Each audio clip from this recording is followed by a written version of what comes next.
ভীষণ দুঃখিত, আমি ভীষণভাবে দুঃখিত। এবং আমি যে ইন্ডিয়ান আর্মি বা আমার দেশের বিরুদ্ধে দুটো চারটে কথা বলে ফেলেছিলাম, তার জন্য আমি মন থেকে ক্ষমা প্রার্থী। আমি আমার দেশের কাছে, আমি আমার প্রত্যেকটা আর্মি ভাই বোনের কাছে মন থেকে ক্ষমা চাইছি।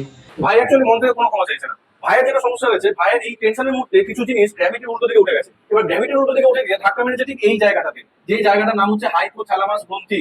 এই হাইপোথ্যালামাস গ্রন্থিতে যেই ধাক্কা মেরেছে, সাথে সাথে হাইপোথ্যালামাস গ্রন্থি অ্যাক্টিভ হয়ে গেছে। আর যেই মাত্র অ্যাক্টিভ হয়ে গেছে, সাথে সাথে হাইপোথ্যালামাস থেকে একখানা হরমোন বেরোনো শুরু হয়েছে, যে হরমোনটার নাম হচ্ছে ACTH হরমোন। ফুল ফর্ম হচ্ছে অ্যাড্রিনোকর্টিকোট্রপিক হরমোন। এই অ্যাড্রিনোকর্টিকোট্রপিক হরমোন যেই মাত্র বেরোনো শুরু হয়েছে, সাথে সাথে এই ACTH এসে ঠিক কিডনির উপরের এই যে দুটো জায়গা, যে দুটো গ্রন্থি আছে, এই দুটো গ্রন্থির নাম হচ্ছে অ্যাড্রিনাল গ্রন্থি। এই গ্রন্থি দুটোর নাম হচ্ছে অ্যাড্রিনাল গ্রন্থি। এই অ্যাড্রিনাল গ্রন্থিতে ও ধাক্কা মেরেছে। যেই মাত্র অ্যাড্রিনাল গ্রন্থিতে এসেছে, সাথে সাথে অ্যাড্রিনাল গ্রন্থি হয়ে গেছে অ্যাক্টিভ। আর অ্যাড্রিনাল গ্রন্থি যেই মাত্র অ্যাক্টিভ হয়ে গেছে, সাথে সাথে অ্যাড্রিনাল গ্রন্থিতে একটা হরমোন বেরিয়েছে, যে হরমোনটার নাম হচ্ছে অ্যাড্রিনালিন হরমোন।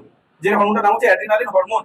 এই অ্যাড্রিনালিন হরমোনটা আমাদের শরীরে ফাইট অর ফ্লাইট, মানে লড়াই করো বা পালিয়ে যাও, এরকম একটা মানসিকতা তৈরি করে। এবার ভাইয়েরও তারা সেই একই অবস্থা তৈরি হচ্ছে, লড়াই করো বা পালিয়ে যাও। এই অবস্থায় কি হচ্ছে, এই অবস্থায় আমাদের ব্রেনের মধ্যে না প্রচুর টেনশন চলতে থাকে। টেনশন মানে আমরা কি বুঝি, যে একসাথে অনেকগুলো চিন্তা ভাবনা করতে হচ্ছে। তাহলে একসাথে যদি অনেকগুলো চিন্তা ভাবনা করতে হয়, তাহলে ওই সময় তাহলে ব্রেনে প্রচুর পরিমাণ অক্সিজেন সাপ্লাই প্রয়োজন। এবার ব্রেনে যদি প্রচুর পরিমাণ অক্সিজেন সাপ্লাই প্রয়োজন হয়, তাহলে অটোমেটিক্যালি কি হবে, আমাদের শ্বাস প্রশ্বাস বেড়ে যাবে, যার ফলে ভাইকে বারবার শ্বাস নিতে হবে জোরে জোরে।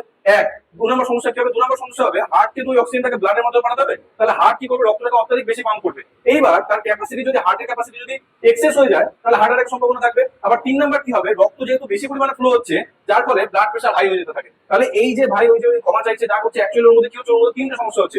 শ্বাস প্রশ্বাসের বেগ বেড়ে গেছে, হার্টের পান করার রক্ত পান করছে বেশি, এবং তার সাথে ব্লাড প্রেশার হাই হয়ে যাচ্ছে। এই তিনটে জিনিস যদি একটা মানুষের মধ্যে দীর্ঘস্থায়ী ভাবে চলতে থাকে, তাহলে সেই মানুষটা মারা পর্যন্ত যেতে পারে, এবং এবং দীর্ঘস্থায়ী ক্ষতি পর্যন্ত হতে পারে। সেটা যাতে না হয়, সেইটা থেকে বাঁচার জন্য ভাই কি করেছে, সেটা থেকে বাঁচার জন্য ভাই চি চি চিরে নুনে চি চি চি চিরে নুনে চিরে চিরে চি